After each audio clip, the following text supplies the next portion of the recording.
کی حفاظت کا علم اٹھانے کے لیے توجہ چاہتا ہوں کہ اللہ تبارک و تعالیٰ کا کروڑا احسان ہے، اس قوم میں ہمیں اور آپ کو اس نے پیدا کیا جو قوم اپنے رزق کے سامنے بھی کبھی جھکتی نہیں ہے۔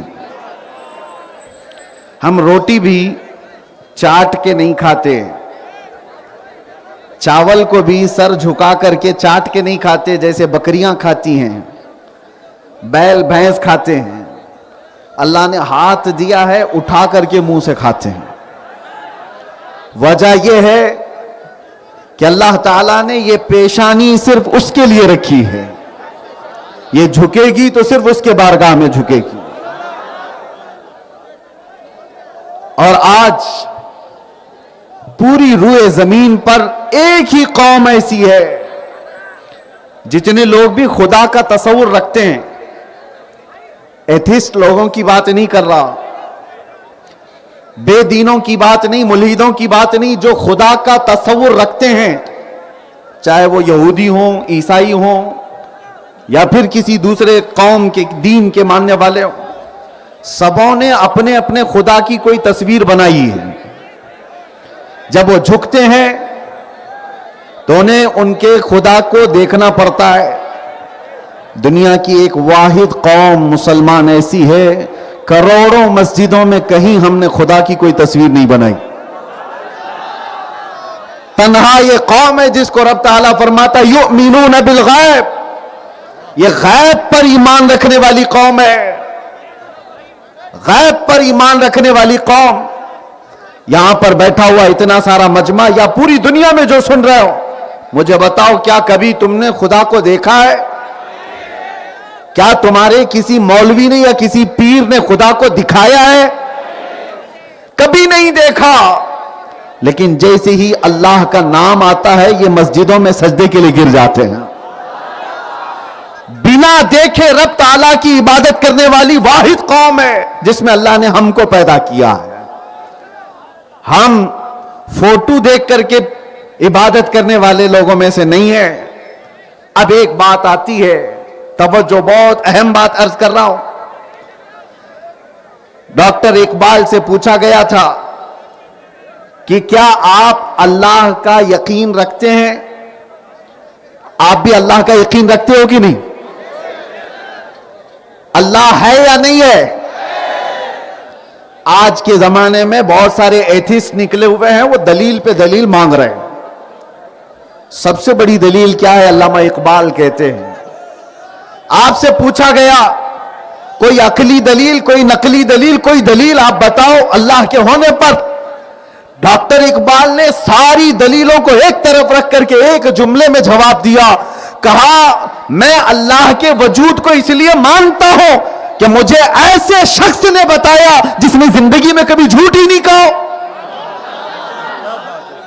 اس کی زبان سے نکلا وہ محمد عربی صلی اللہ علیہ وسلم جس نے پوری زندگی میں مذاق میں بھی کبھی جھوٹ نہ کہا ہو۔ جب اس رسول نے کہا اللہ ہے تو ہم نے مان لیا اللہ ہے۔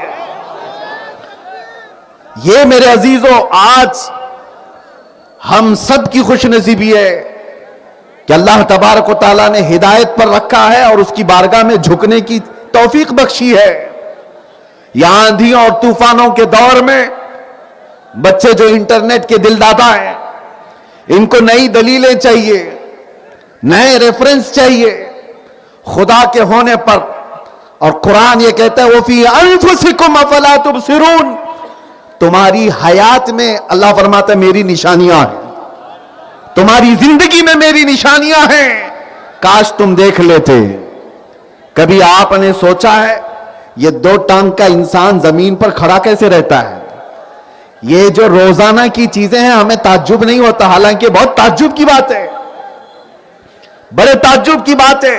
ہماری اپنی حیات میں کہا گیا کہ انسان کے جسم کے اندر جو نسیں پھیلی ہوئی ہیں ان کو پھیلا دیا جائے تو کئی ہزار کلومیٹر کا فاصلہ بن جائے۔ انسان کی اپنی زندگی کے اندر آپ کو میں ایک مثال دے کر کے سمجھاتا ہوں۔ آپ کا اختیار کہاں تک ہے؟ ایک روٹی کھاتے ہو آپ، روٹی کو کہاں سے کہاں تک گزارا گیا ہے. اگر گیہوں کی روٹی ہے تو گیہوں کی روٹی کھیت میں گئی، یعنی گیہوں کھیت میں، پھر فصل آئی، فصل کاٹی گئی، آٹا پیسا گیا، اس کے بعد آٹا گھر میں آیا، گوندھا گیا، اس کی روٹیاں بنی، توے پر بنی، پھر کھانے تک آئی. یہاں تک تمہارا اختیار ہے. کون سا گیہوں لینا ہے وہ تمہارا اختیار، کب کٹائی کرنا ہے تمہارا اختیار، آٹا موٹا پیسنا ہے کہ باریک یہ تمہارا اختیار، روٹی بڑی بنانی ہے چھوٹی بنانی ہے تمہارا اختیار. اب کھانے کے وقت بھی سالن سے کھانا ہے سوکھی کھانا ہے تمہارا اختیار، 4 ٹکڑے کر کے کھاؤ 2 ٹکڑے کر کے کھاؤ تمہارا اختیار. زبان کے اندر جانے کے بعد مجھے بتاؤ وہ ایک روٹی ہے، اس روٹی سے کتنا گوشت بنے گا، کتنا خون بنے گا، کتنا منی بنے گی، کتنا کیا کیا بنے گا، اس میں تمہارا کوئی اختیار نہیں ہے. یہ حلق سے نیچے جانے کے بعد پھر رب تبارک و تعالیٰ کا نظام ہے، وہ ایک ہی روٹی ہے. تمہارے جسم کا گوشت بھی بنایا جاتا ہے، تمہارے جسم کا خون بھی بنایا جاتا ہے، عورت ہو تو اسے دودھ بھی دیا جاتا ہے. یہ تمام قسمیں تمہاری حیات میں اللہ فرماتا ہے میری نشانیاں موجود ہیں، تمہاری حیات میں میری نشانیاں ہیں. اسلام کے لیے کھڑے ہو گئے.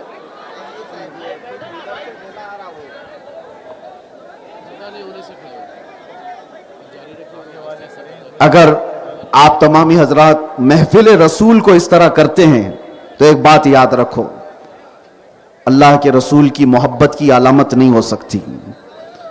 محفل رسول میں خلل ڈالنے والے کے لیے بہت بڑی وعیدیں ہیں. ان عذابات سے بچنے کی بھی کوشش کرو. یہ کوئی انٹرٹینمنٹ نہیں چل رہا ہے، کوئی سرکس کا میلہ نہیں ہے. ایک دوسرے کو بٹھانے والے خاموش بیٹھو، آپ سب کو سمجھ ہے، عقل ہے. ادھر والے سارے لوگ اگر بیٹھ سکتے ہیں تو بیٹھ جائیں، میں بہت جلدی ختم کر دیتا ہوں.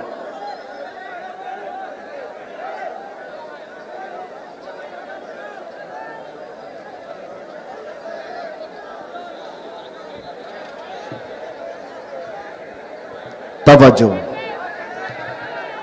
لبیک یا رسول اللہ، لبیک یا رسول اللہ، لبیک یا رسول اللہ.